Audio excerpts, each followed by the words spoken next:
Okay, I was saying we seem to have hit a plateau in people joining, so let's get started. Thanks again to everyone for joining us for day 4 of the From Innovation to Learning, Creating a CDRFI Roadmap. We're really excited to finish off the week with all of you here. So Zunka, I think we can go to the first slide.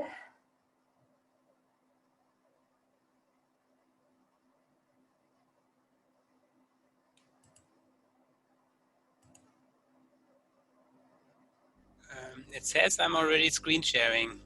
Yeah, I see. No, okay. I mean. First slide. Okay, yeah. sorry. The next slide. Good. Yeah. Thank you. Great. So just by way of kicking off the conversation today, we thought we might do a quick overview of the week.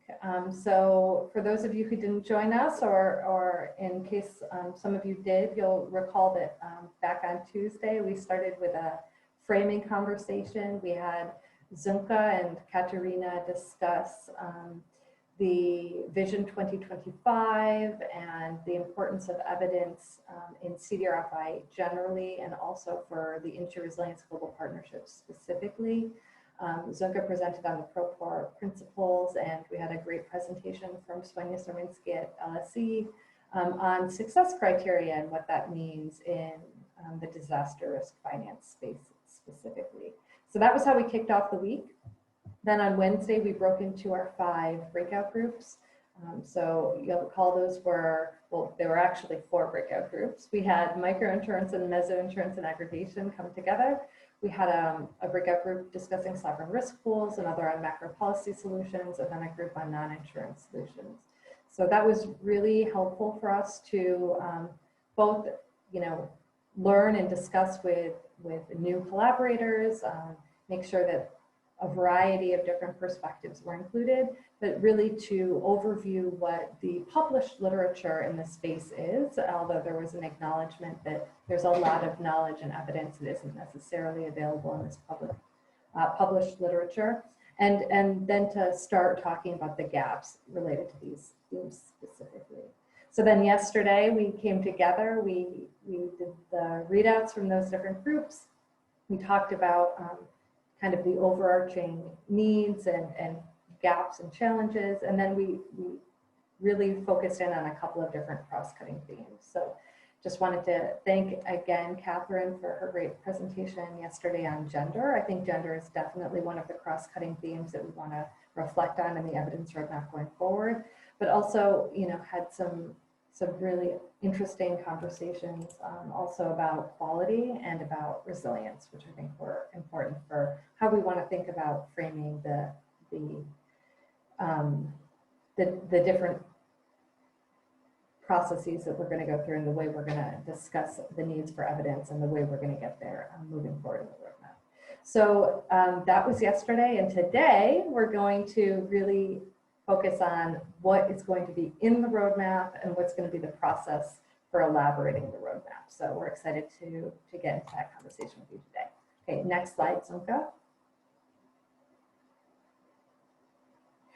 Great, so the evidence roadmap, the basic structure that we'd like to discuss with you kind of follows the things that we've discussed this week. So there would be a focus on big trends, important normative frameworks potentially, and the different agendas that are relevant, international agendas that are relevant for this work.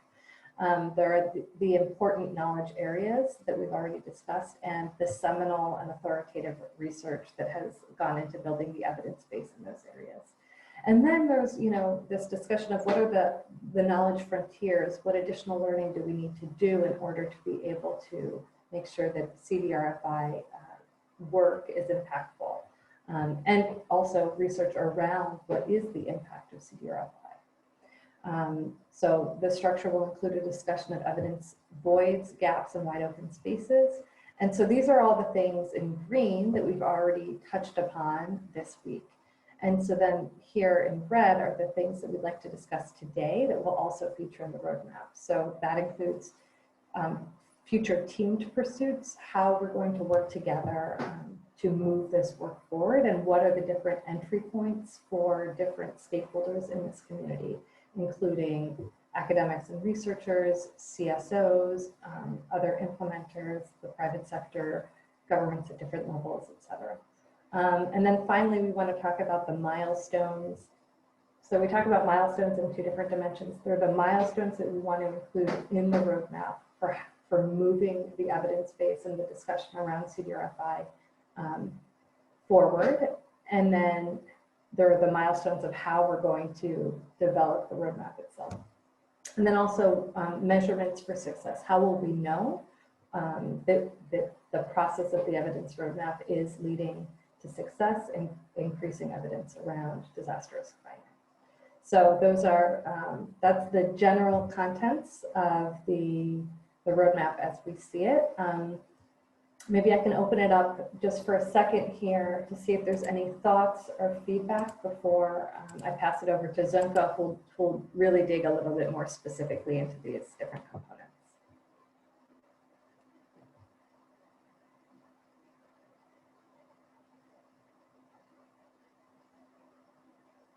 Did I miss anything, Zunka? No, I think we are good to go. Okay, then I will pass it over to you to move the discussion forward.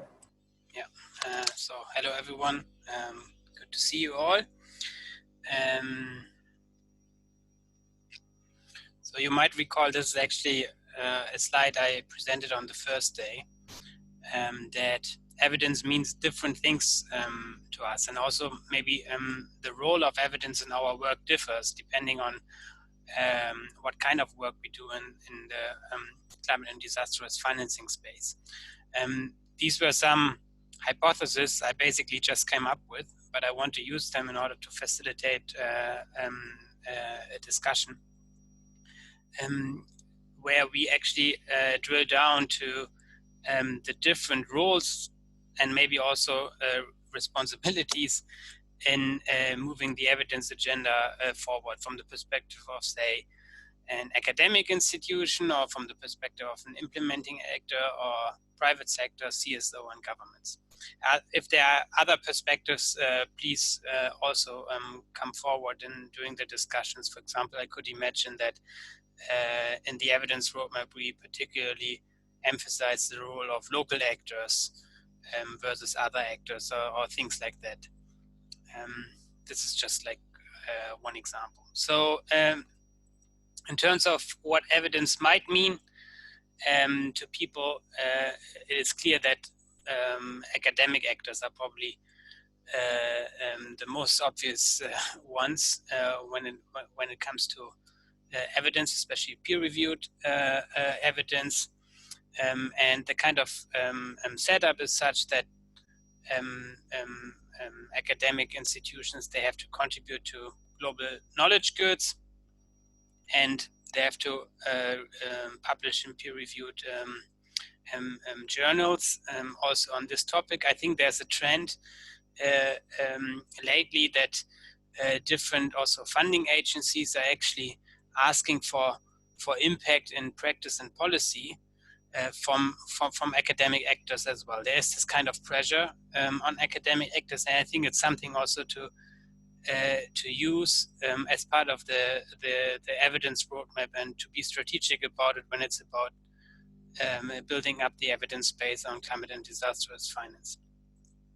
Implementing agencies might need or might use evidence in learning, and with that I mean their own learning, moving projects forward on a newly emerging field, but also cross-agency learning. And there are also barriers to that. I'm happy to discuss them later today.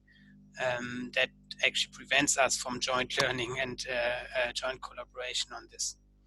The private sector obviously also needs to be engaged in the evidence space in order to have good products. We discussed this, I think, in length on Wednesday and also yesterday when we were talking about quality. Also in order to be a sustainable a market actor in the long run. I think this is very important to meet the needs of the users, and this also over time. Governments, I think, are pressured into demonstrating public value of different approaches, and to do this in an objective way. And this is also why there's a strategic interest in having an evidence agenda, and also to be an actor in an evidence agenda.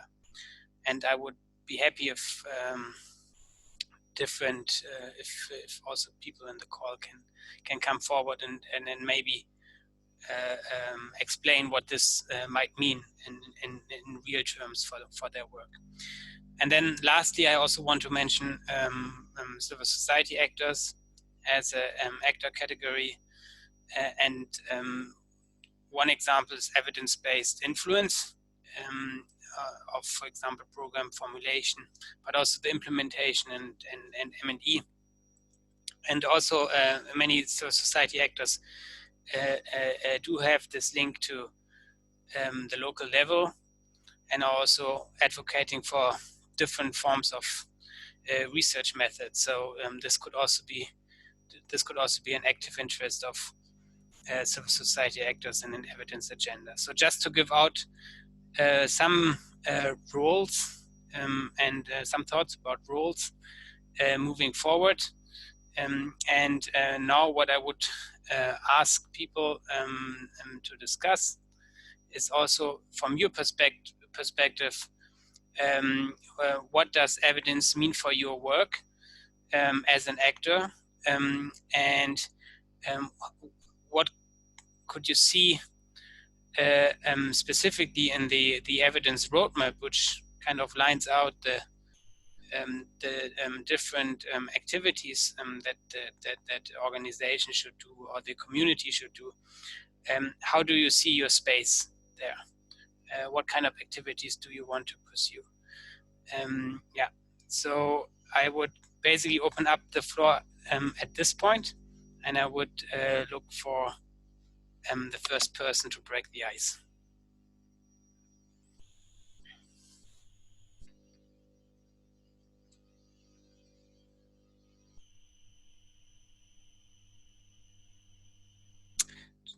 Just quickly, Jen, is it okay, because I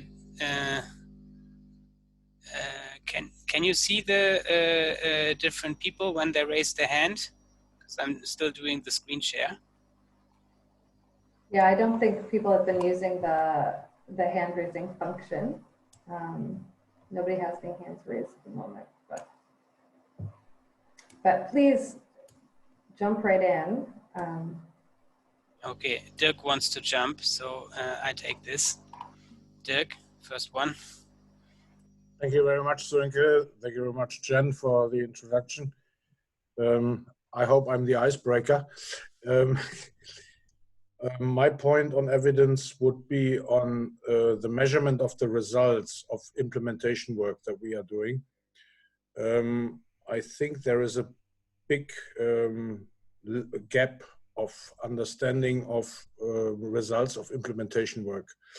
And there are different ways to measure what we are doing on the ground. There are different ways of expectations, what we are doing with donor money, with public money, with our own efforts. Evidence should be defined, in my opinion, in a way that there is common language about the success of projects and about the way that we are measured in our efforts. It cannot be, for example, in our project experience, it cannot be that we are only measured in private sector objectives, such as people insured or whatever. There is a big misunderstanding also in what these indicators mean. We are comparing live to non-live business. We are comparing many things, and I think research on evidence could help a lot to clarify the real indicators and to give politicians, as well as donors, as well as us on the ground, the right framework. Thank you.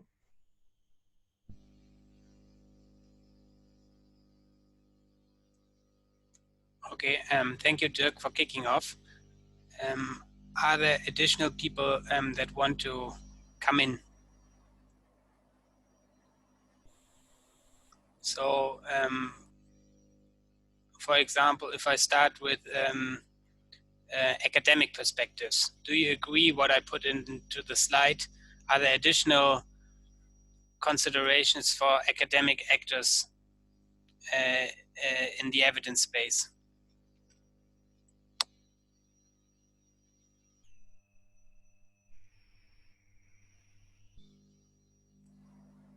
William, go ahead.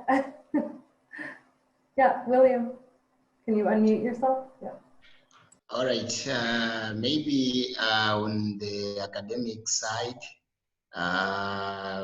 it also play an important role to the in the sense that, for instance, in my country, you find out that there are few programs or courses which are available at the University of Agriculture. That's actually the programs which actually talks about, for example, insurance. So I think this academic sector it's of paramount important as far as knowledge is concerned. If people are not aware, for instance, if the students are graduating, they have to carry that knowledge to the world, the knowledge about insurance.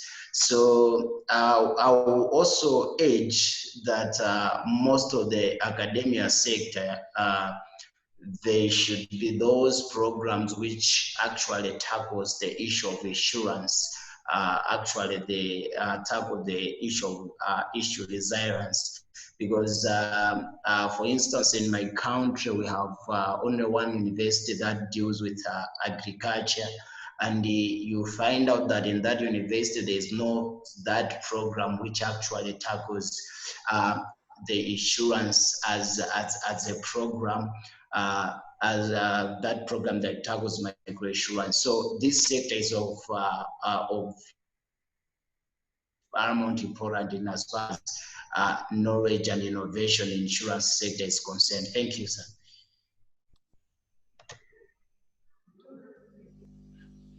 Thank you very much. And yeah, I think it's important to also, in a way, look into deeper into the academic sector.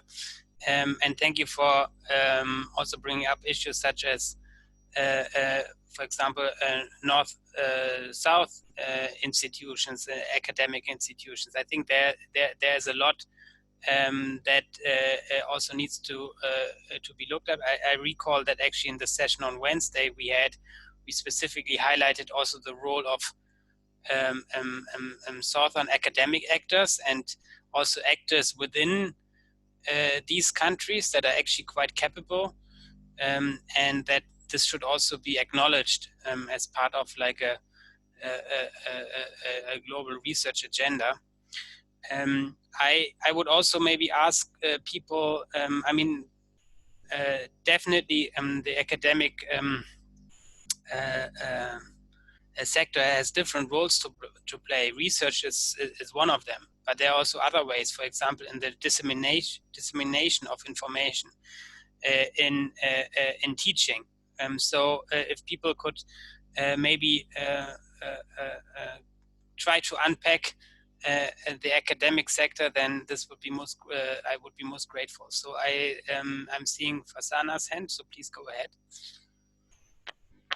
I was thinking how the research in academia could shape donor expectations, because I was thinking in the line, because I work in M&E, and I'm thinking how we're expected to report results to donor-funded private sector projects, for example, in the agriculture and disaster risk finance area. And I'm not sure if it's a misalignment in the expectation with donor and the project, or sometimes we find it difficult to justify the good work that this insurances are doing. So maybe, because I think we also talked about a little bit about donors as well.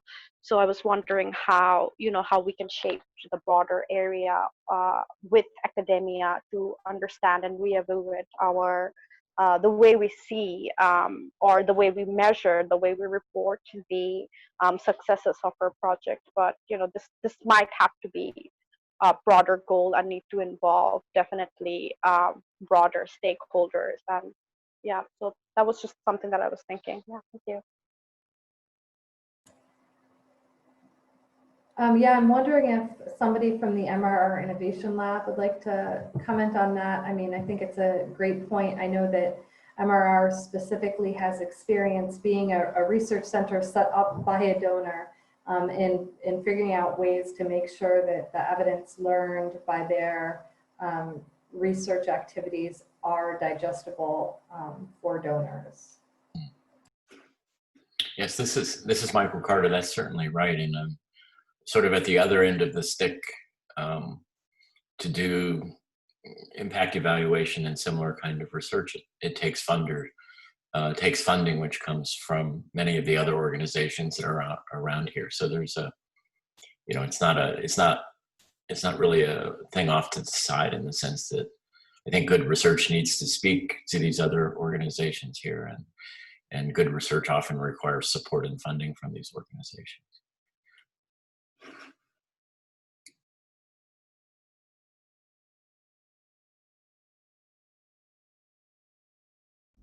Okay, are there further views?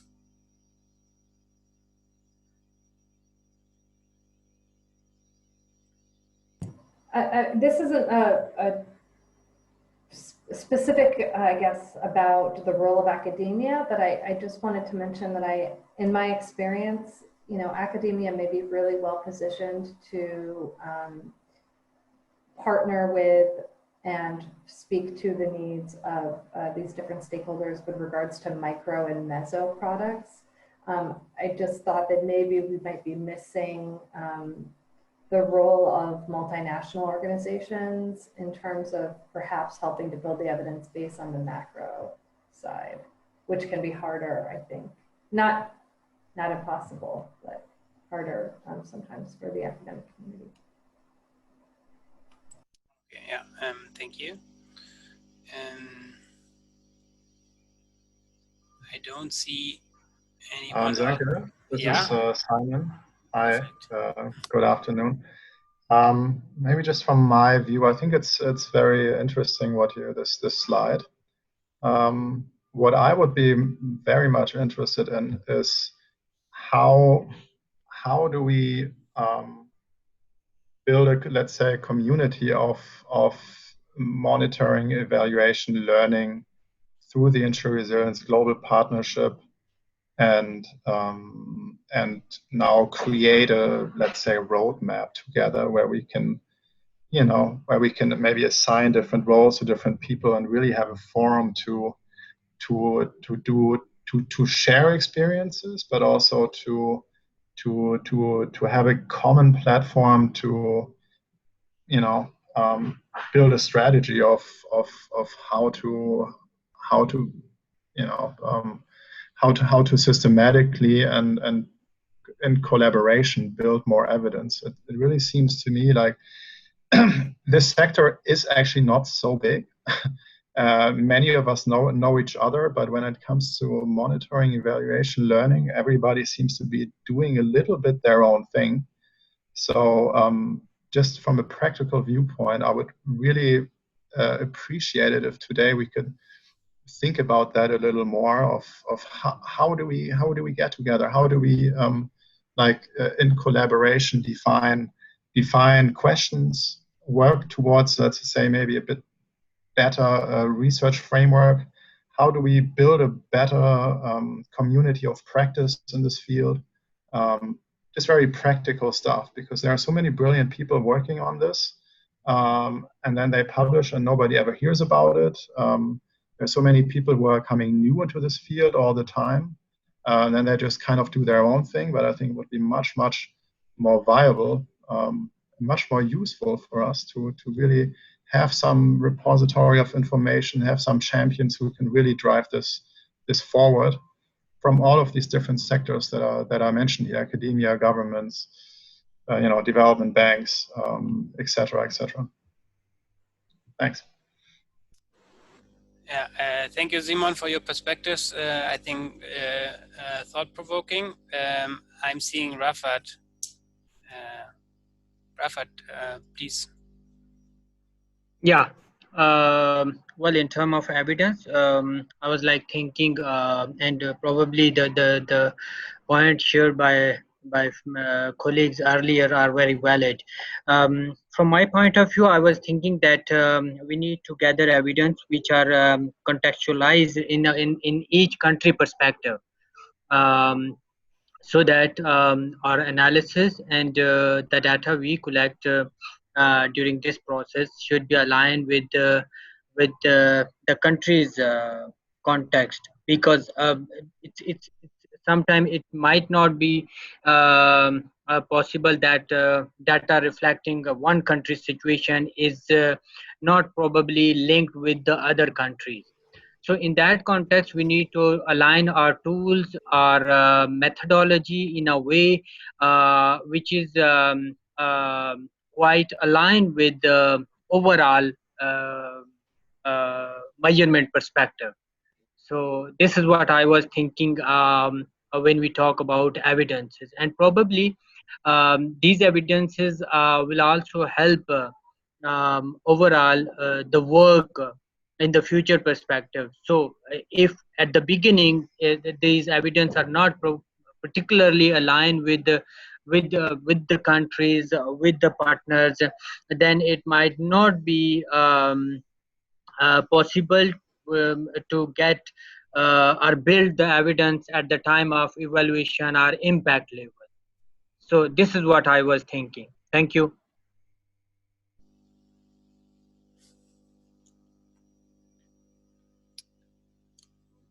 Thanks a lot.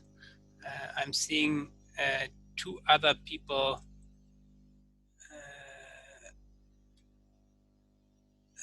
wanting to intervene. Fasana again. I was just thinking again from an M&E perspective that it might not be able to standardize all M&E processes in this regard, because everybody has their own M&E framework, systems, etc. But I think what this evidence could do is to inform different, M&E systems regarding the indicators that they might want to report on, or maybe this evidence could lead to a list of potential indicators that show the best way possible the successes or failures of this project. So I was just thinking along that line. That's all.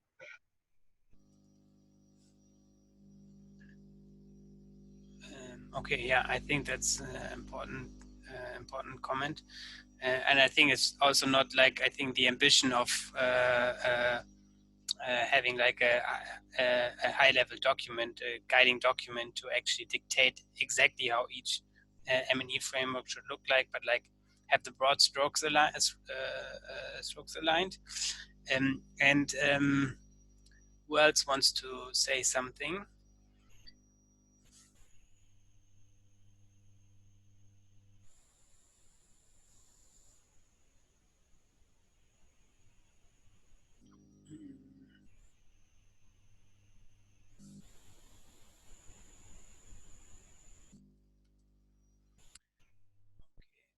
I don't see anyone necessarily wanting to intervene on the role of academics. So I'm moving on, and I would ask actually those that clearly identify with one or the other group to already start the self-reflection, because I think it makes sense to go through it and actor group by actor group to move the discussion forward. So Simon, you already mentioned your perspectives, I think, from an implementing agency viewpoint on evidence, and I really appreciate that. I think we will also come to that topic later on when we talk about the concrete teamed efforts that can be promoted, I think, as part of this process. But are there any other perspectives? I'm also seeing ISF colleagues in the call and others. So how do you think about the role of evidence? What does it mean to you? And how does it work? what would you expect other actors to work on evidence so that it's helpful to you?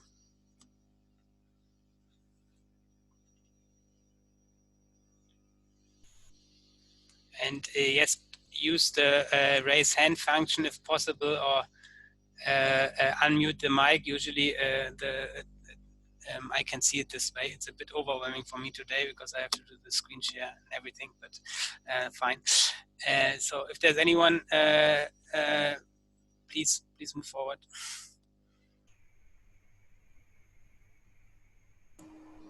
Yeah, Gabby, I think, go ahead. Yeah, thanks, Jen. Well, I'm not really sure whether it fits into the subject here because it's a little bit concrete what I would like to say. Evidence as an implementer would maybe go a little bit beyond the disaster risk financing and insurance products and looking at the effectiveness and the efficiencies compared to other disaster risk management and climate change adaptation measures. And it's comparatively often quoted also by the World Bank and the ADB that the kind of, well, either cost-benefit analysis or, for instance, the economics of climate adaptation tool could be applied in order to measure what is most effective and efficient. So if you have different insurance products that you compare this with different other disaster risk financing schemes, which were discussed the other days, but also that you include this also in other, especially disaster risk reduction measures, and then come up with an informed decision what is the most suitable tool or the mix of tools in a given situation. And this is hardly being done, and I feel that would be very helpful to provide the evidence how useful insurance or other disaster risk financing instruments are for specific hazards. Thanks. Yeah, thank you, Gabi. Any additional views before I move on to, and we also got a comment, Fasana, thank you for that.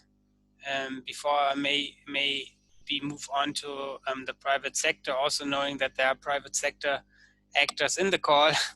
And so what does evidence mean to you in the CDRFI space, and what would you like to see coming out out of the evidence roadmap, which is helpful for your work?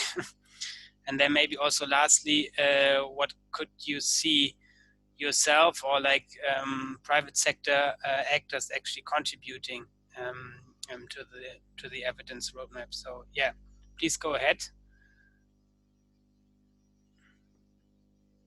I can jump in from global parametrics perspective. I mean, so you know, we spend, I would say, you know, so our function in the market is to try to provide protection to businesses and institutions in low and middle income countries, and you know, we're providing, you know, parametric protection, so all index based products for natural catastrophe risk. And you know, these are new products, especially intervening at the meso level is primarily where we work, is also somewhat new to a lot of actors. And so we probably spend about 90% of our time educating clients or potential clients on what is the product, you know, what's the benefit, and certainly helping them understand how to use different types of risk financing, not just insurance, but other mechanisms that can help them to respond. And so, you know, we a lot of times have to work off anecdotes from past experience with a single project that we've understood, well, it's worked well here. And certainly a predecessor to our company was the Global Ag Risk and Jerry Ski's and his colleagues, a lot of the work that they did around meso level protection. But I think the evidence is still pretty limited, I would say.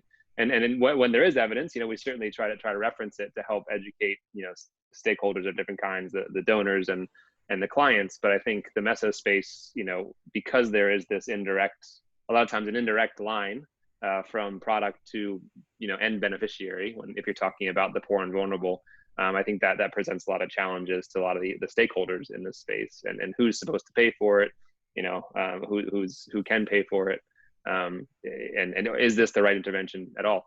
And so I think certainly there's a lot of gaps, I would say, and we find the more that evidence in academic community and the donor community can help to educate the various players, through more robust research that can certainly help with distribution of products, and also the right products, I suppose. And I think from our side, that's your second question. So I think you have how we can contribute. I think we're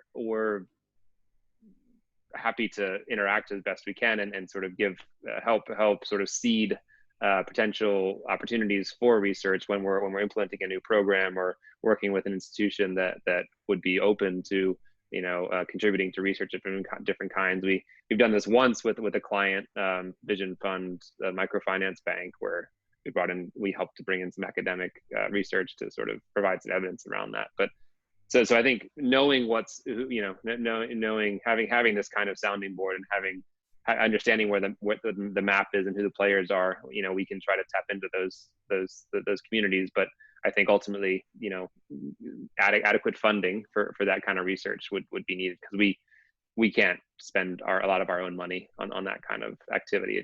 We wouldn't be able to make that money back in the medium term even. So I don't know, a lot of thoughts there, but I think we see the evidence as a very valuable tool, and there's a lot out there to be done, and so we're happy to sort of interact and provide suggestions, especially on the meso level, as to where some of the major gaps are.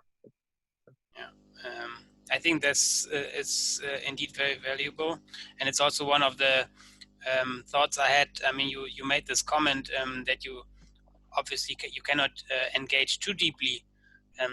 It's kind of fundamental to your work, but it's you cannot engage too deeply because it is difficult to recoup also the cost. And I think this is a little bit like a challenge we all have, that on the products itself, it's difficult to charge these kind of loadings to actually do the systematic learning. So it's more at the aggregate level or the stakeholder level where we have to do it through collaboration. So hence also the meaning of the evidence roadmap moving forward.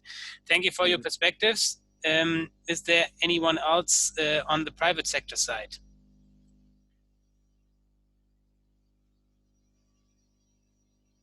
I don't see it right now. So what I would actually ask more the government perspective, but maybe also the civil society perspectives.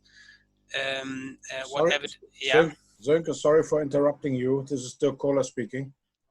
Yeah, sure. I would like to come to the point of Dan, and I have a question to Dan, if this is possible. Dan, how do you see the impact of margin pressure, benefits pressure, and shareholder pressure in the private sector with respect to their point of evidence view? So maybe you can articulate that a bit more. So you're saying the need for profit, basically, versus the need for better evidence. Is that kind of what you're asking about? Yeah, that's it. And so the interplay of that, we are set up, I think that comes down to governance to some degree and incentives within a company. Our investors include the German government and the British government. So we have, various stakeholders that have a real interest in impact, on our board and among our shareholders. So that in our specific case, I think that probably lends us more towards, building sort of impactful for both financial and social means offerings. I think we have a process by which there's a development committee and an investment committee. So every product has to be approved based on its development impact perspective, as well as its sort of financial perspective. So I think in that case, we try to address that. I think by no means is it perfect. I think still, ultimately as a company, we need to pay our bills at the end of the day. So we do have to charge real money for what we're doing, and we have to charge it on a commercial basis. But we do try to try to ensure that we're addressing some of the impact needs. I think from a broader sort of more sort of pure private sector perspective, I think I mean I think certainly the financial motivations tend to lead, and certainly and sometimes shorter term financial motivations. I mean, I would argue that medium to longer term financial motivations would help to balance out some of what you're talking about. You know, if ultimately this product is not good in the long term, you're not going to have lots of, you know, eventually the that will surface and you will lose your buyers. But I think the market is so vast right now, and information asymmetry is significant that perhaps the longer term has not arrived yet. So I think I mean that's not maybe not a very satisfying answer. I can answer from how we operate, but I think that certainly from a broader sort of pure commercial perspective, I think you know, sustainability, financial sustainability is certainly the first priority, which can drive good impact, but sometimes if it's a very short-term view, certainly will be detrimental to long-term impact, I would say. Thank you, Dan. Thank you very much. Oh, sure. Yeah.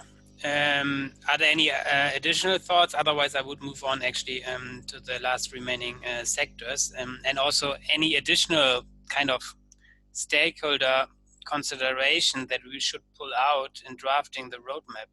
So I mentioned in the beginning the role of local actors, because it was actually raised, and I cannot recall which of the breakout groups, but I think it was raised in one of the breakout groups. So if you really feel micro and meso, okay, good.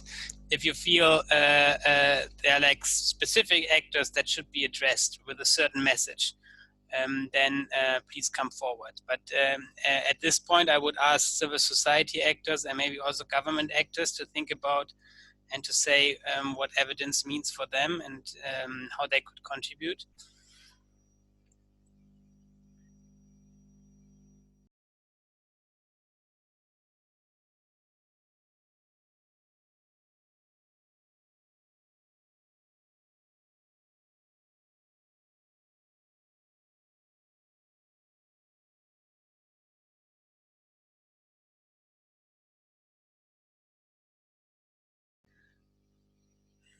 For example, Posita, do you have a perspective on it? Hi, I was just going to raise my hand. Thank you for putting me on the spot. I hope you can hear me. Yeah, I guess in the work that's being done by civil society in terms of evidence, so I guess there's a responsibility on the part of engaging with communities and seeing how things are happening on the ground, because they will be closer to those who are the insured. So the role would be something in terms of how the evidence could be collected from the ground and how it could be monitored in a manner that's acceptable. And in this, I guess it should also be linked with other actors, not necessarily on their own, because there needs to be technical expertise provided and sharing of expertise. So right now we are talking in terms of each actor having their own role, but I think it's cross-cutting in some aspects as well. So we need to take note of that. And in our discussions in the micro and macro levels, there also we had where the research and the evidence roles of the CSOs or the nonprofit entities were highlighted. So I guess it's not necessarily in one component, but also working with other actors that the civil society engagement could be brought into the evidence roadmap. I'll add a bit more once other people also provide some input.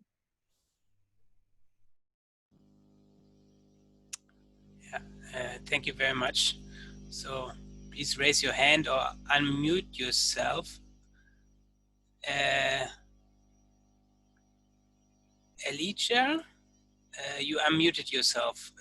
Do you want to say anything on maybe government agencies, governments, civil society actors, any other actor?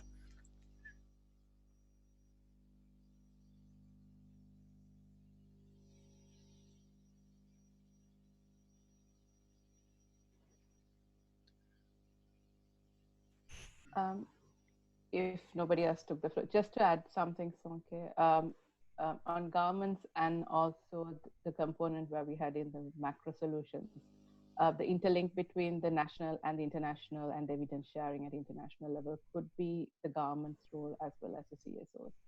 So maybe bringing in that also to the picture would be good when we're discussing the mapping of evidence, the roadmap, so that we have the national level as well as the international component in it. Yeah, I think this is a very important topic or issue, and I think we should actually include it. Also, how it links to other reporting that governments have to do. Good, and how, yeah, so how to relate to that. Are there any additional people moving forward? Because if not, then I would probably, I'm not seeing anyone. Or William, you want to say something? Yes, you want to say something on the same law, the private sector. Maybe they have to also, we have to do much awareness campaign and those people who are in rural areas because one thing I have noticed is most of the information of microinsurance, macroinsurance, it circulates in the urban setting, not in the rural areas. So maybe if there has to be the government and other organizations have to implement an awareness campaign in those typical rural areas so that the majority, the mass, for instance, in my country, most of the people, they are stay in the rural area. That is over 80%. They stay in the rural area. So the government has to implement that campaign so that everybody at the end of the day should be aware that this is what insurance, macro insurance is all about. This is what we can do. Thank you. Yeah, this is Jen.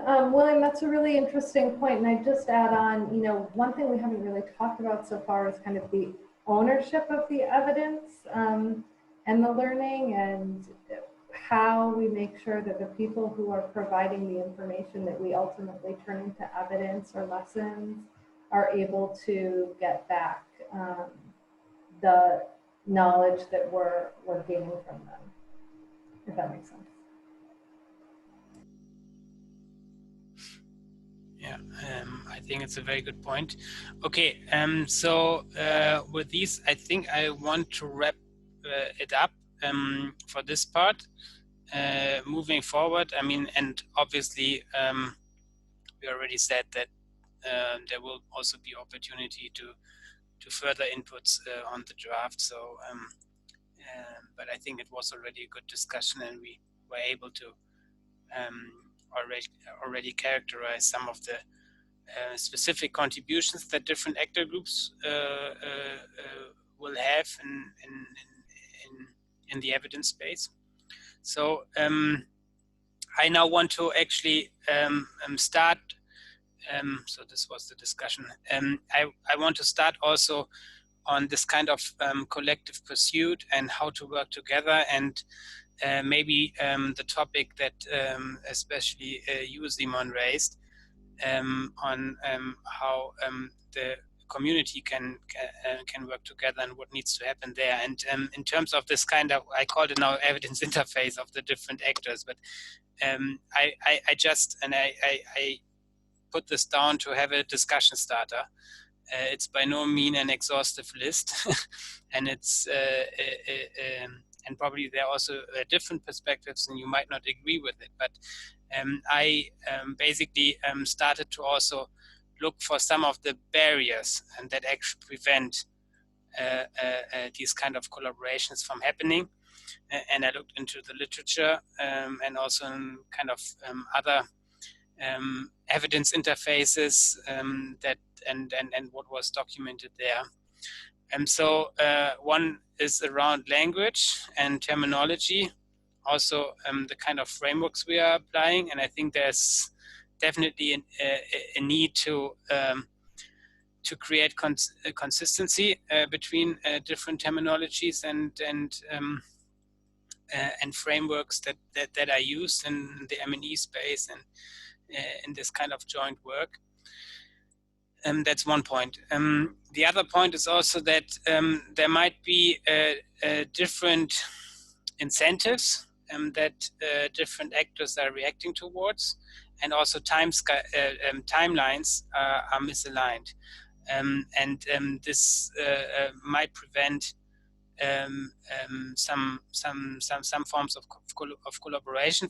I can, for example, give you one in an academic actor that wants to publish writing a journal article. You actually do like a closed group effort on writing that article in order to get it published. And these kind of rules of the game actually prevent us then from pursuing really broad efforts, working also with other people and other actors groups. Also, attention span might be an issue. For example, civil society are very good in reacting to certain moments, but at some point the pressure is off. The next topic arrives, and so these kind of misalignment of attention span, I think, is a real issue moving forward. Then maybe the flip side of that of the same coin is also capturing critical junctures. So I think the function of from evidence to impact is not a linear function. It's not a linear relationship, but it depends on like certain moments. Say, if I am talking in the political context, you have a change in government that has it as a political priority to do international cooperation on a certain topic, and all of a sudden you have the possibilities available to you, and you can make a real difference with the evidence, whereas before, not so. Or you have a major disaster, or you have a major funding decision coming through, things like that. And so capturing critical junctures, I think, is important, but not all actors are actually equipped to do that. If I look at the academic community, is actually something which puts a lot of stress on them or on us. I think think tanks are a little bit in between, but generally this is something which has to be looked at, and I think it actually needs to be maybe even factored in the research design and research communication, to have the capacities to quickly react to a political moment, to repackage some of the evidence that is out there so that it's relevant for that situation. Another barrier, and I think we mentioned it already in the discussion, is single-purpose funding. That actually this kind of necessary practice research initiatives are not happening because you have either you have dedicated research funding and you cannot do implementation work with that money, or you have dedicated implementation funding, you cannot do research work. So this isolated funding, I think, is also an issue, or could be an issue, and has been reported to be an issue in the literature. I think we should reflect on the supply-driven nature of research as well, and it comes also, it raised the question around, for example, how to incorporate users' perspectives and local perspectives. And I mean the entire research cycle, from setting the problem area, setting your research questions, to the conducting your research, and then also the analysis and synthesis and publication. Just to say that the supply-driven nature, and also kind of starting and ending research with this kind of with a journal article. Often it's a journal article is an end result, or it's like thought to be an end result, but we all know it's not. It's just like an interim step, and in the stream of knowledge moving forward. And then the last barrier I want to mention is constrained access to the knowledge base. I think this is a real issue, that, for example, the monitoring evaluation information is not disclosed, and there are different incentives that, or disincentives that prevent people from doing it. But so it cannot be used for, say, academic purposes, or for building the common evidence base. So I would also look into that. So maybe just as a starter around barriers, but I would be happy if people can pitch in and think about, does this resonate with you? Do you identify additional barriers, or some of them are, you say this is a stupid talk, doesn't make sense, then we won't use it in drafting the evidence roadmap, but just as a problem statement. So people, please, again, raise your hand.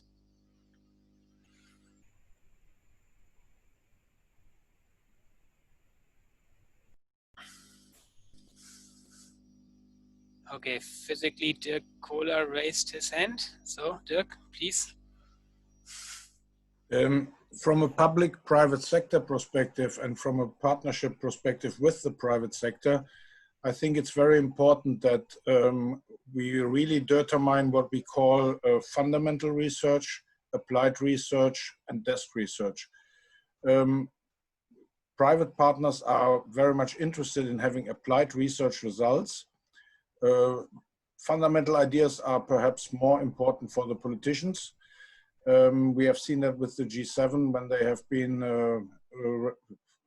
repeating the parametric insurance without the real knowledge about what it means. So I think it's very important that we determine where we are with our research effort in the applied, in the fundamental, or only in the desk research area. Thank you. Okay, taking note of. Any additional views on these kind of barriers? And also maybe you can enrich this with real examples. I can enrich it with a real example, because actually a few years ago we wanted to do M&E work on the impact of climate risk insurance, because we wanted to specifically look at the resilience impact by using the braced concept. It was very difficult for us to actually find operational partners that were able to disclose their data in terms of their beneficiaries, etc., etc. And then, let alone the question on then going there. We also had issues in our own project where we actually had operational trade-offs between research activities and M&E activities, and the performance of the products itself. So, for example, doing randomized control trials, you would want to have your control group, and this just wasn't a reality for some of these partners to actually make this happen. So things like that were like real issues for us moving forward the stream of work, just to give some anecdotes. But people, please move forward. So or come forward. What are some of the barriers that you see? Because in a second step after this, we are going to discuss what are some of the options and solutions to address the barriers. So just to see it. Michael, I think so. Yeah, I think it's, so speaking as an academic and as someone who's run a research consortium that funds other academics, It's certainly correct to say that your, at least prototypical US-based academic is not going to do a very good job of doing anything after the journal article is published.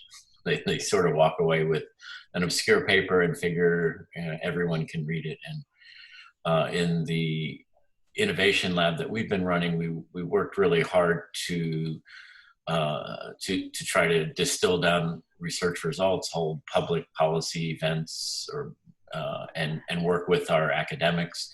We make it clear that's an obligation, that when we fund their research, they have to do a little bit beyond the journal article. We have to do a lot of training to teach them how to speak to people other than their peers, and sometimes we're successful, and we probably had a few real bad presentations over the years as well that were not as useful as they might have been. But you know, it does take, we have moved to a model where we do have dedicated sort of translational people who take the journal article papers and work back and forth with the author of that to generate a 1 or 2 page thing that is meant to be more digestible. So it takes some real effort. I mean, I was also thinking of, over the years, I've interacted a few times with, I think the World Bank calls them policy research reports. And their model seems to be to commission what they call background papers from academics. So those papers are prepared and they're typically put somewhere in a repository, but then they don't actually expect people to read them, and they have dedicated staff that then read across the background papers and generate generate more readable material that tries to pull out the substance of those. I mean, a recent example, I participated in something that resulted in doing a background paper on something the World Bank put out called Shockwaves, which was about climate change and poverty, right? So there was a whole bunch of obscure, probably 20 or more background papers that were sort of behind that, and yet, you know, they had an authoring group within the World Bank that tried to do it. So it definitely takes resources, I think, to do this well and to make the academic work really be useful to anyone other than other academics. Okay, yeah, that was a helpful anecdote. I like that, probably you already mentioned also a solution to think about specific conditions on these type of research calls, and I think that's a useful one. Are there additional contributions? I raised my hand, but I'll just speak. Yeah. Okay. Yeah, thanks. It's difficult for me. Yeah, no worries. So I'm not an academic, but my impression is that this space, you know, a real challenge to this space is the nature of catastrophic insurance. It's not intended to pay out frequently, and if it's used properly, it actually, you know, you structure products that pay out maybe every 10 years or beyond that. And so, you know, if you're looking specifically to research the impacts of these kind of products, you need to be very, very patient. I mean, you mentioned the sort of attention span issue, right? I would just sort of, from what I see, sort of put another line under that. I think, you know, these, in the same way that the private sector looks for sort of short-term gains, I think you need to really look at the long term and be investing for the long term. I think because this creates an incentive for us in the private sector to have products that pay out frequently, so that you can demonstrate, oh, this worked because it paid out, you know, every few years. And that's not actually what we see as the best way for, like, to get real value for money from insurance. You know, there's lots of other instruments out there that can be used for more frequent stuff, but when you're talking specifically about transferring risk to the capital markets, I mean, those shouldn't necessarily pay out frequently. So looking at an intervention in one location, say in, you know, Tanzania, and expecting to get, you know, conclusive results, you know, you may have to wait a while, I'd say, to understand that. And so I'm sure there's ways to do this in the academic community, but just wanted to flag, from my perspective, it seems like that is a real barrier to robust evidence. Okay, yeah, thank you very much. Yeah, insurance is not a simple treatment. It's not a blue pill that you give out and you can test it. I see that, Michael, you maybe have a response to that?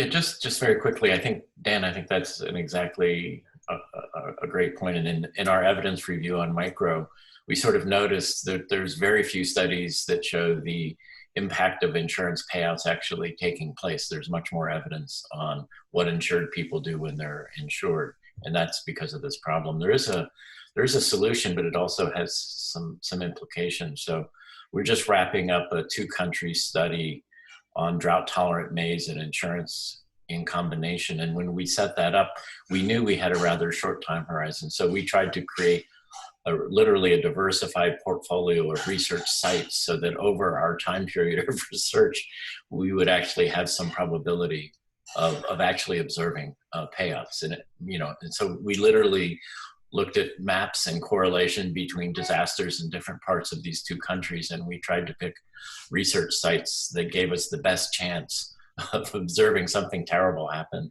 so that payouts and so that the stresses that the drought tolerant seeds were meant to do. So I think there is, but again, it requires a bit of a larger scope, but it's a very peculiar problem, I think, for the reasons you say, Dan. And it's something I think we have to think about if we want more of this kind of evidence. You have to worry about that problem, because nobody, for a variety of reasons, no one's going to be paying attention 10 years from now if you just have a single site and you have to wait that long. So anyway, good points. Thanks, Michael. And just thinking about that point, I think we know from the risk space that El Nino, tends to cause very strong El Ninos tend to cause significant damage. So, and that signal comes well ahead of the damage. So from a research perspective, get your thinking hats on next time you hear an El Nino coming and start some programs. I think we actually did this, in a very, very small scale in Southern Africa with Vision Fund, and so they actually got some money to do some research in that leading up to an El Nino event. So it wasn't sort of that robust, but I think maybe it is an example of something where something's probably going to happen when El Nino is coming. So. But thanks, Michael. That was helpful. Yeah, cool. Are there any more people thinking about this kind of constraints? And I mean, I definitely have this one down that you just mentioned. I definitely wrote that one down. Yeah. If not, then I would slowly, and maybe we can do this also in talking. The next topic for me would be actually to talk about some of the solutions that might be available. So if people still come up with a problem, I think this wouldn't be a challenge. So we can maybe put both together. In terms of the solution outlined in the literature, and I mean, some of it is more or less self-explanatory, but collaborative networks. And I would actually ask you to reflect on it, because it's not, it might sound simple, but it's not. They need to be sufficiently light touch, I would say, in order to be feasible, because the kind of stronger collaborations that take a lot of resources also definitely need that, a lot of resources. And if they're not available, then they might peter out over time. So I think generally collaborative networks between the different actors is something, between different evidence actors is something that should be encouraged also as part of the roadmap.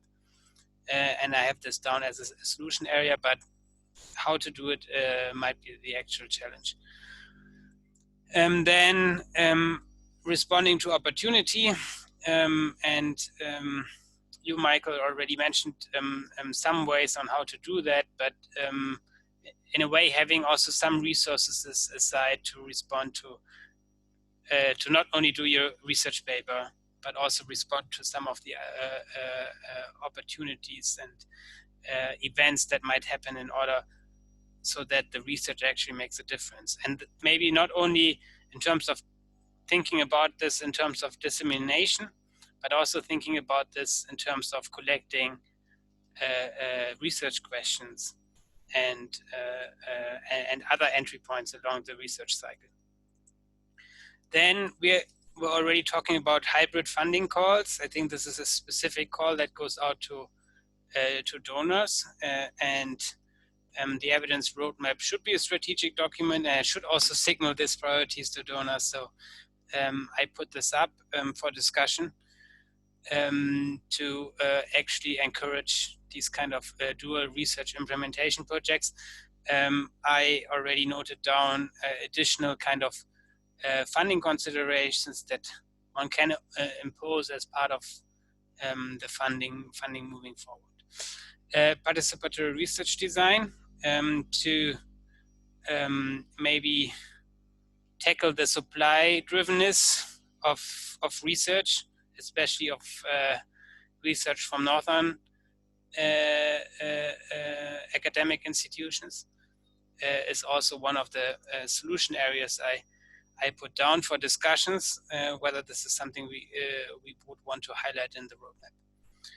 And then I think also something which we could think about, and I would definitely want to have the feedback from some of the operational entities in the room. So one could also ask for norms on, or call for open data efforts, specifically on monitoring evaluation. I know it's in the principles, and I also know that actors actually articulated, for example, minimums expenditure on M&E component or on learning components.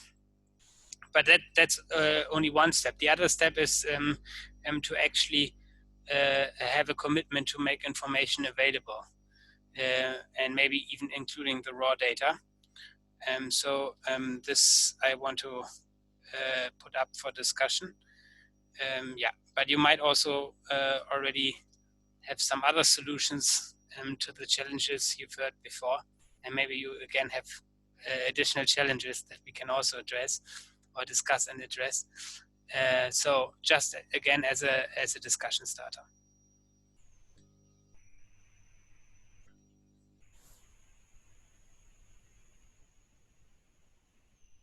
Any brave soul that wants to break the ice? 36 of us, so there should be some.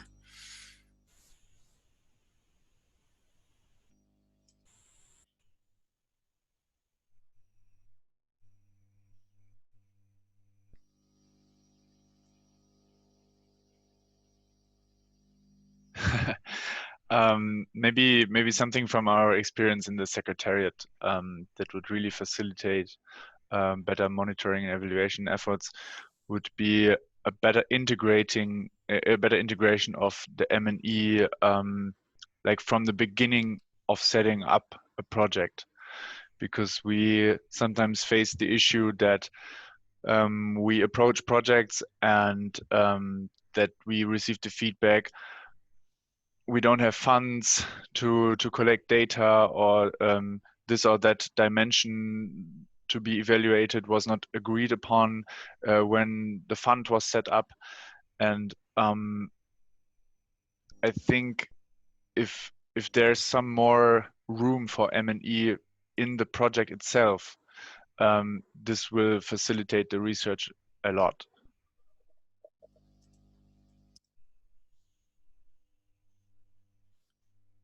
Okay, thank you.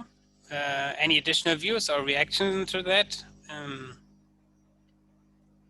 This is Jen. I totally agree with that. I'd also say, I mean, separately, I'd ask our friends from the private sector, and I don't know, Dan, whether you can speak to this or not, or whether there are others from the private sector who may have input, but to Zunka, your point earlier about data not being able to be shared, I wonder to what extent so this kind of speaks to Kaizpan a little bit, if there are arrangements made between a private sector partner and an academic research or other implementing partner early, can solutions be found to allow for the sharing of some data on private clients of the financial system?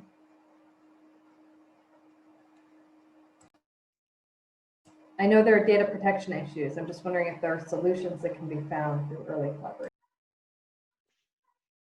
Yeah, I mean, there's a lot of So we've done some sort of very anecdotal collaboration in this way. I think it's more, it tends, I mean, we would allow our client to drive that, to, you know, and I think a lot of our clients are sort of certainly more inclined towards being open with their data than some other, well, not some of our clients are more inclined. I mean, we work with some humanitarian organizations and some microfinance banks that have a sort of very clear social mission and do a lot of data collection. So I think there is some possibilities there. I think, you know, we do also work with big reinsurers and purely sort of commercial entities that I'm sure will not be sharing their data with us unless they become a public entity of some kind. So I think there are opportunities there for sure. I think they're sort of selective, but they exist. I think what there needs to be a confluence of a will to do it, and then the academic partner and funding, right, to achieve that. And so when all those come together, I think it can happen.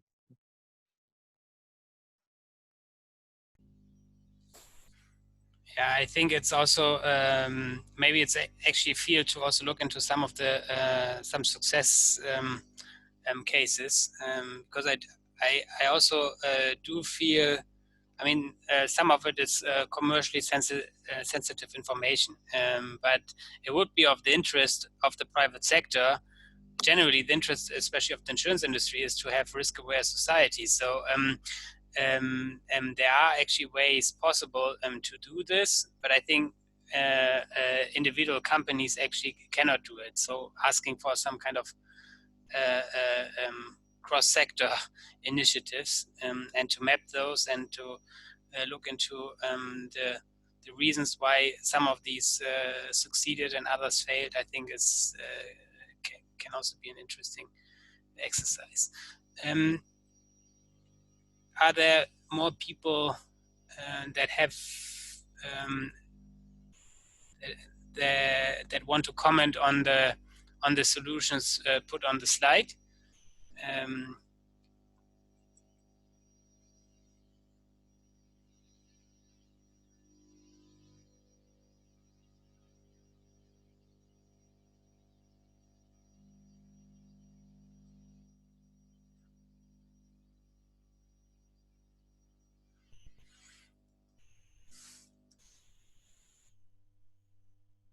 Okay, it doesn't necessarily seems to be the case. I wanted to wrap up by, okay, we have maybe another 5 minutes, but if there are no immediate contributions, then I think I cannot force it.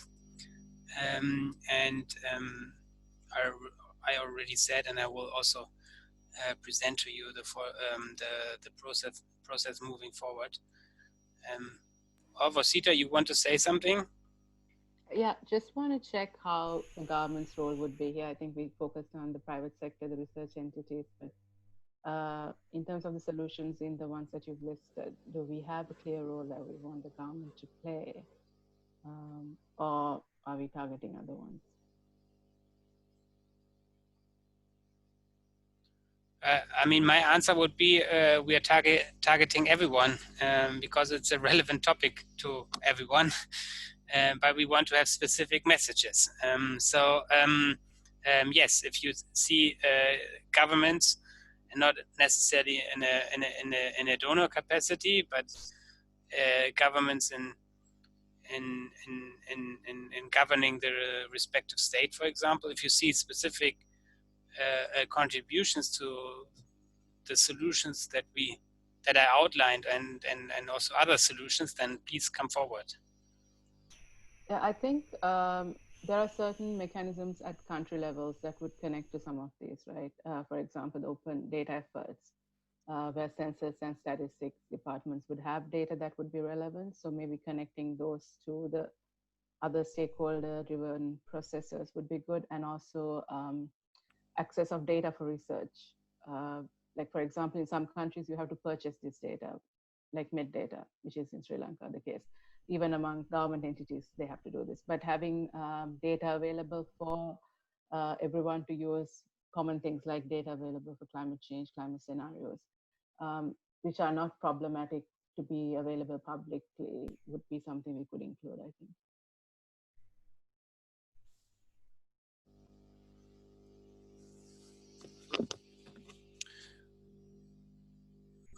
Okay, noted. So last chance for you to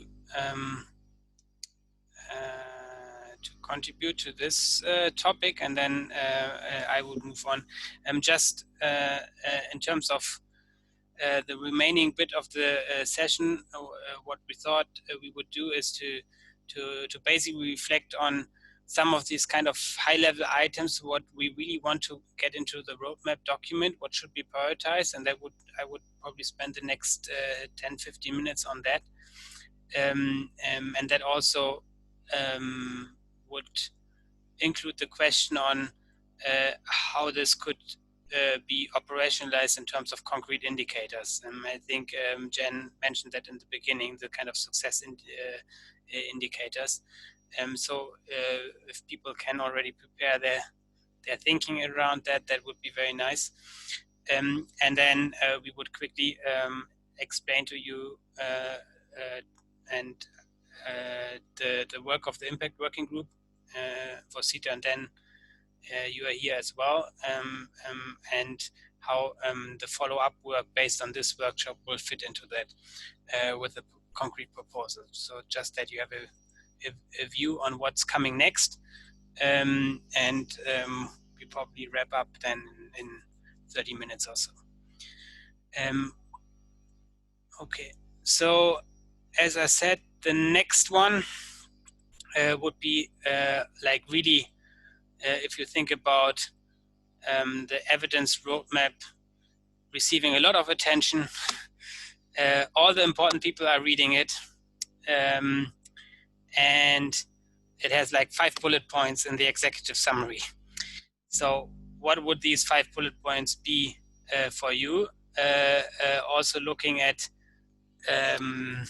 the discussions that we had on Wednesday. So, I mean, most of us were in one of the working groups, and probably there were like some topics that really said, okay, this is important. This has to be this has to move. Yeah, I would want to have these perspectives, and again, even more so, a brave soul that is the first.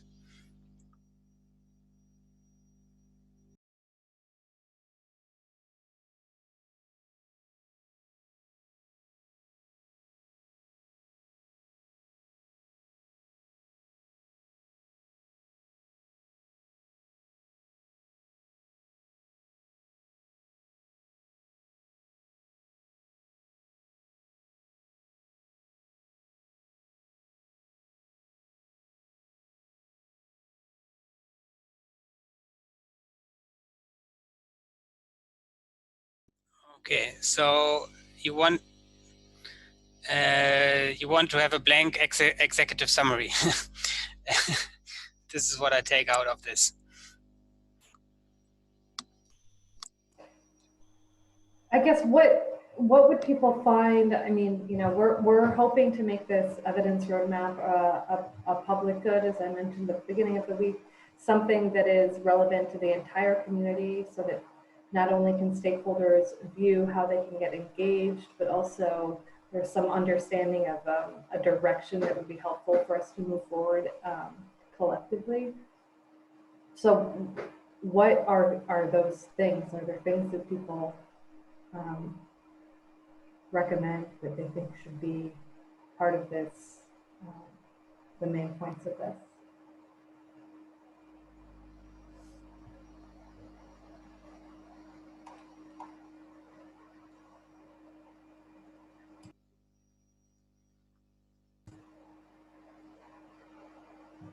Are we going to address all of the evidence gaps?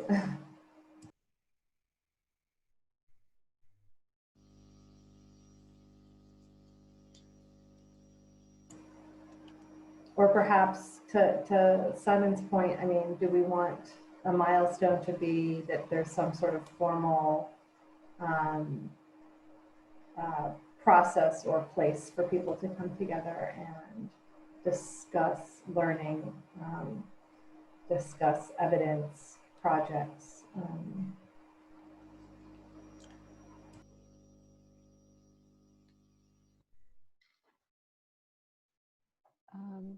Yeah, Wasita here.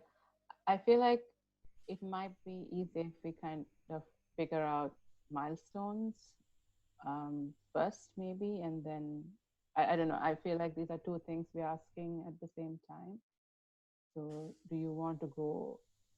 Was that the intention, or were you referring to the same thing? Because I feel like these are two things that we're asking. So, the milestones, if we have, then maybe we can think of the indicators that connect to it. I feel like it might be a bit confusing otherwise for the answer. I don't think we have to already come up with a perfect log frame. But I mean, obviously, as part of the author teams, and we will put some logic to it. Also, if we don't collect all the views right now because it's a bit too recent, and one first has to reflect on it. I personally also have to reflect on it.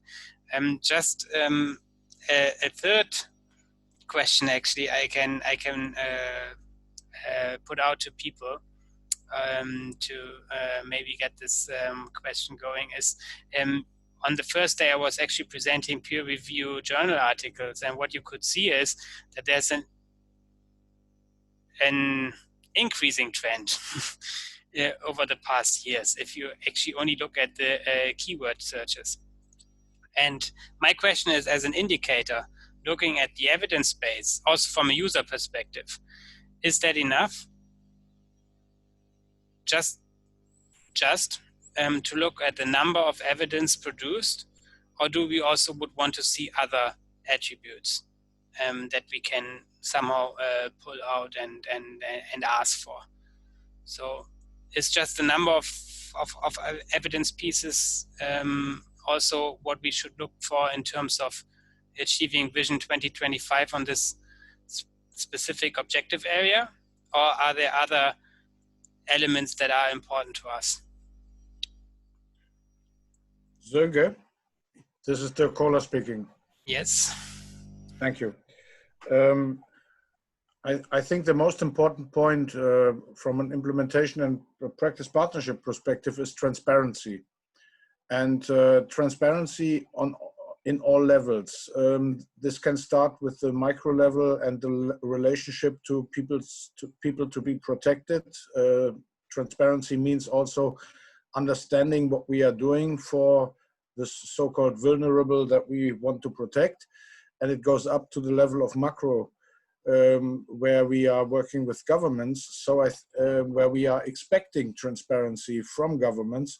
So I'm not sure where the milestone is, but a success indicator for evidence would be that we have a transparent situation of what we are doing, how people are acting to it, and how the money that we perhaps produce with disaster risk financing instruments is used and is spent. So my point would be on success indicators, transparency. You can also call it contingency planning, but I think transparency is a better word, at least for me. Thank you.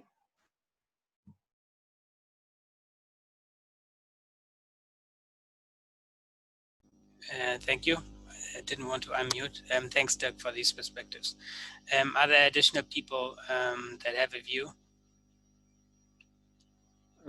Again, not so Dan here, not coming from the academic community, but some things that I heard coming out of the conversation. It seemed like there could be there is maybe a lack of communication across stakeholders and sort of a lack of shared vision, perhaps, and some, so improving on that through. I mean, I think the actual act of building this roadmap and coordinating all these stakeholders in one room and coming back to them and referencing. I mean, I think this sort of level of engagement and collaboration, some success indicators around that collaboration activity seems like, from what I've heard today, could be a positive outcome from this effort, I suppose. I mean, I think speaking as a practitioner, if it were that much easier to go to one or two places or three places and find, here's 80% of the resources that I might want to want to know about, you know, or know the people that I need to reach out to think about, you know, where evidence comes from and what evidence already exists. That perhaps that doesn't exist as far as I understand. So going more close to that direction might be useful. Okay, superb. Sanket, just to add, I think everyone mentioned how the monitoring and impacts are assessed differently by different people. So maybe having a common agreement on what are the key elements that need to be there, like which we are doing now, and also the definitions for each aspect. Again, like what we're going to do with the work that's happening in the PACS working group. So that could be, I don't know, maybe it's indicators or elements, whichever you want to call it. Yeah, okay. I think this is useful. I think it will require some further thinking on how to operationalize it, but yeah, definitely have this down as a problem area. More views. I have a question to some of the academic, the producers of evidence, so to speak. You know, one thing that we were challenged by a bit with the creation of the evidence briefs is that some of the journal articles are behind paywalls. And through my UN University affiliation, I was able to access some, but not all of them, particularly like the Journal of Risk and Insurance, could not access it. So I just wonder, you know, as we talk about the need for funding that will help with implementation and research, is it possible to request that when publishing, if there is the option to make something publicly available, that be done?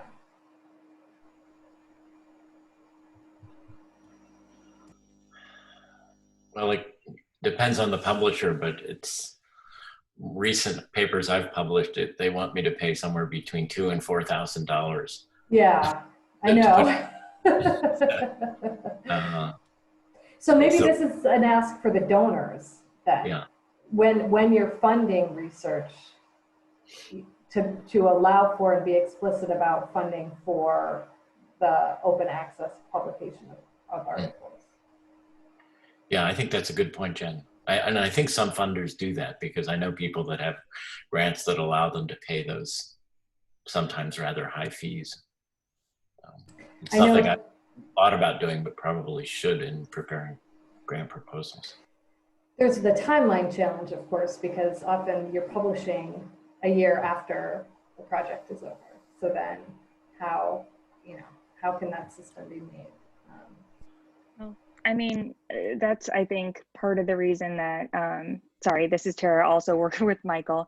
I think that's part of the reason that we've invested quite a bit, as Michael was referring to earlier, into our communications team, both on the side of synthesizing and writing evidence briefs that then can exist outside of the paywall, and to organizing dissemination events with speakers, as Michael was referring to. I mean, it's a limited solution to the problem you described, but it is another way to approach that problem.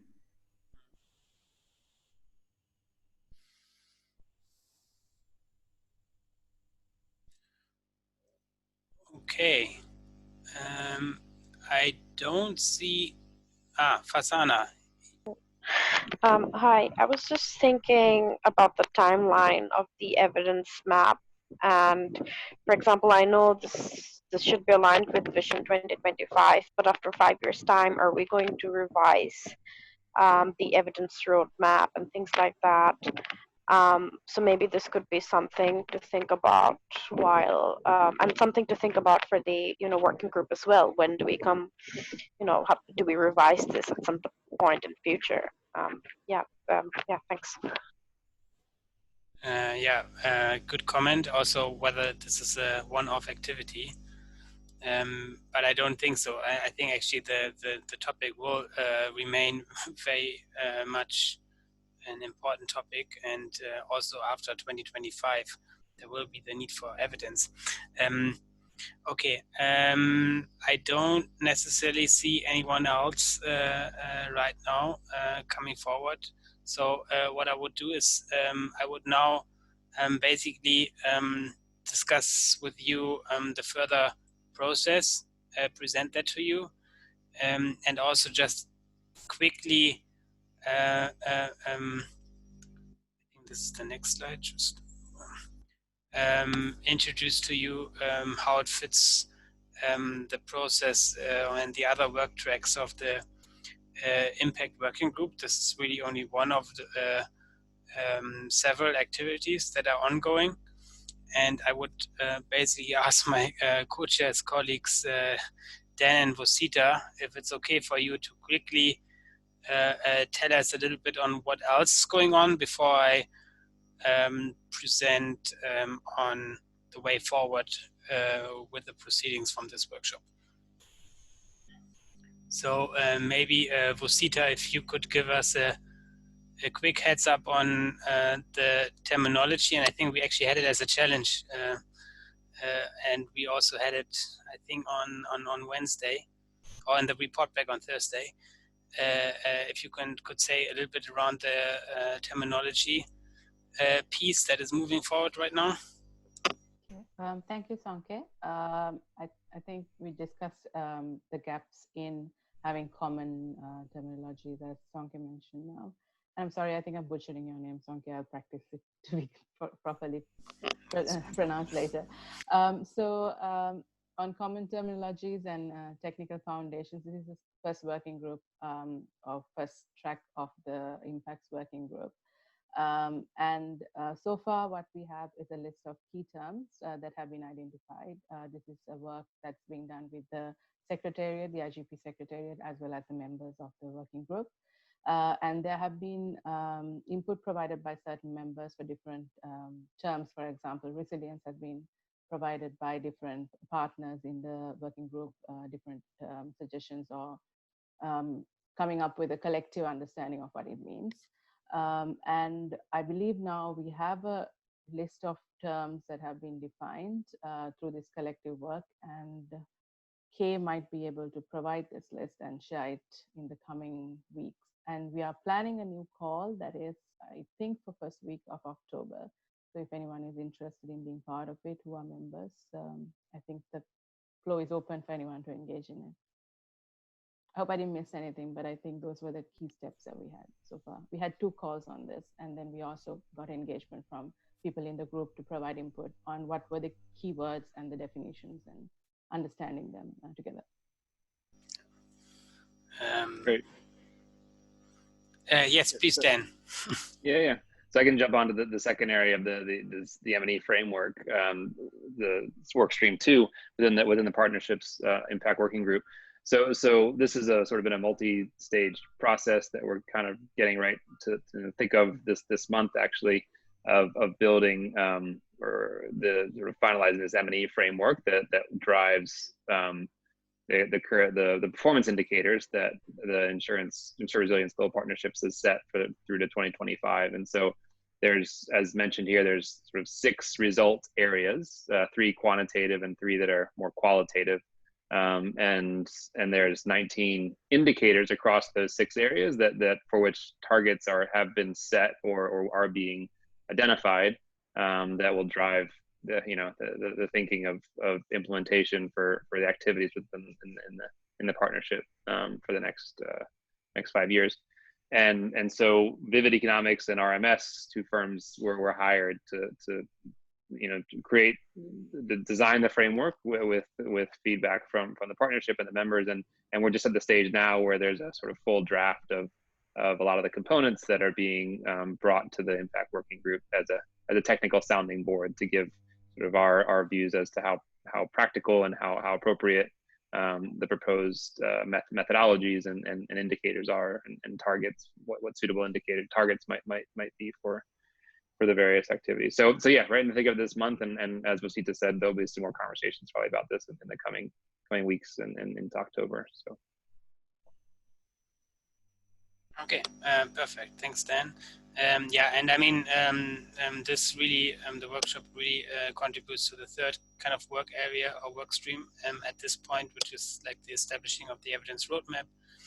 And you all can see on this slide that it's about the joint evidence roadmap, and it should especially look at the research, the long-term resilience aspects of CDRFI. With that, I would quickly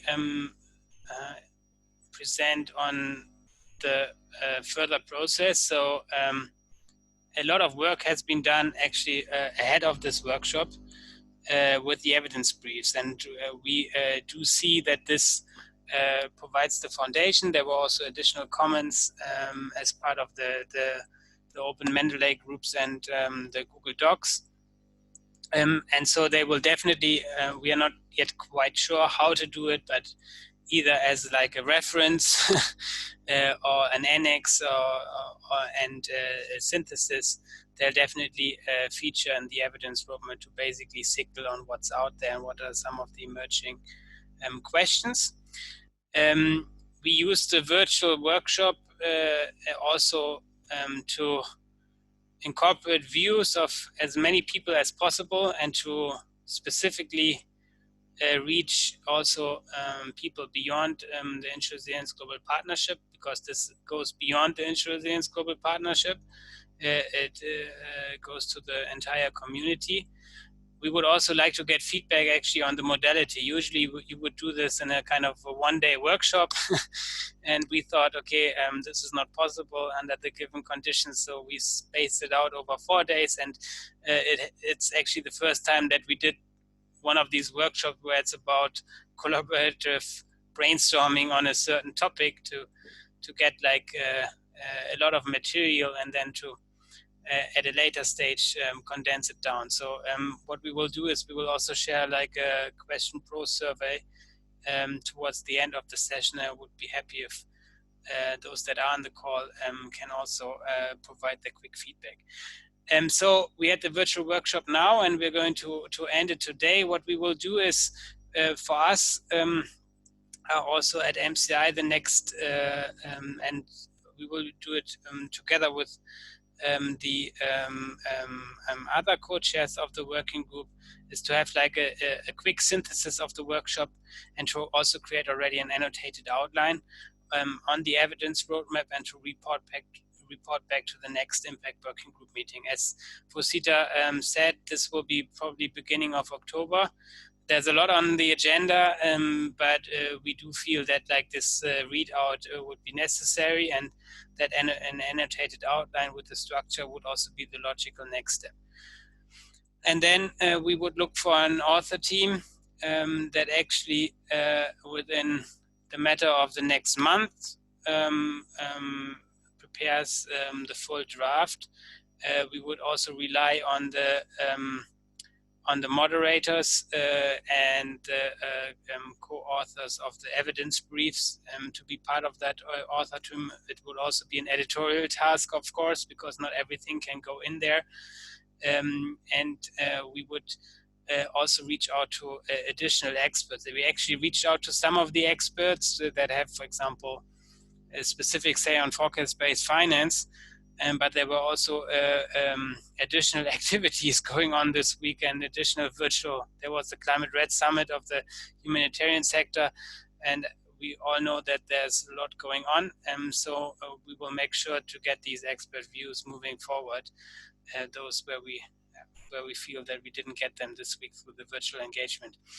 So that said, we expect that there is another group, impact working group, before Christmas, and I think this should be sufficient time to have a draft that can be discussed and can be provided feedback upon, and then also move forward. And we look actually at launching that as a public document. So it probably will need two forms. One, it should cater to the academic. So we will look also for a journal article to publish it. And the timeline of that is, of course, dictated by the editors of the journal. But that aside, this should be a public document, which also gets attention, which means we will have to do a proper event. One of the possibilities discussed, but the modalities are not yet fully clear, is the Global Adaptation Summit in Rotterdam, and virtual in January. Initially, we thought COP26, but I think this is too much of a delay in order to make an impact. So this, as a provisionally, we would say we could target that summit, but we are also looking into the modalities, and if the possibility arises, then we would definitely also reach out to individual experts, because it would have the form of an event, and it would also discuss the topic, and as part of it, we would also do the launch of the document itself. So this is the idea and the plan. Yeah, but very much open for feedback, and also I'm not expecting on a Friday afternoon individuals to come forward now. You can of course also do that if you want, but yes, we will reach out to you in the coming days and weeks if we feel okay, additional or specific expert views are necessary to maybe unpack the one or the other topic that we only touched upon as part of the discussions this week.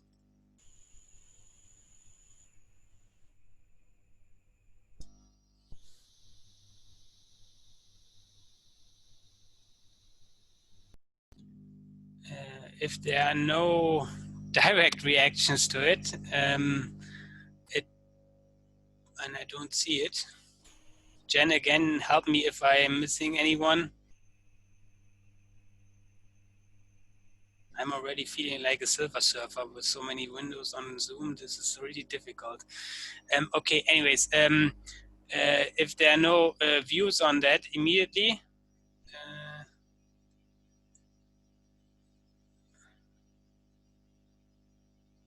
I would actually probably start closing it.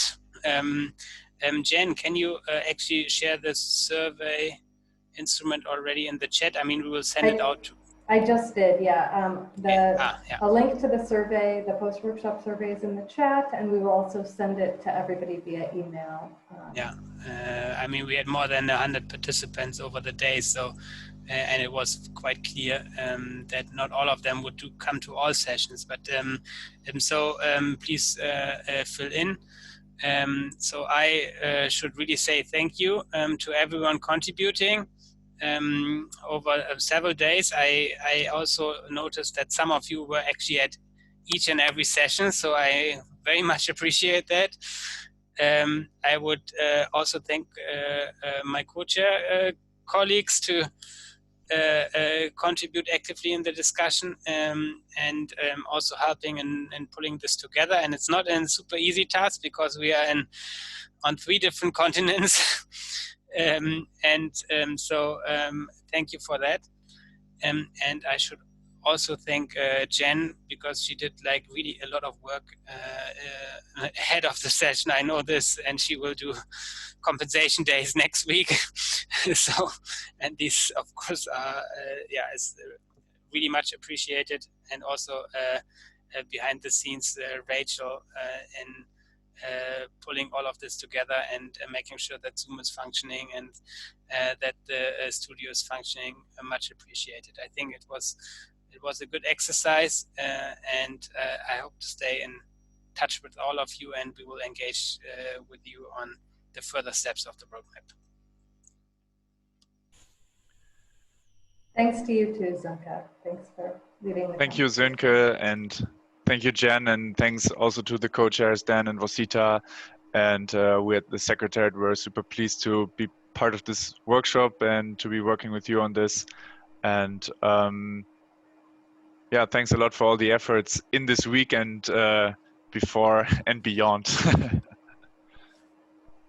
Thanks, okay. Kai. Have a good weekend, everyone. All right. Thanks, everyone. We'll be in touch. Have a good week. Bye Bye-bye. bye.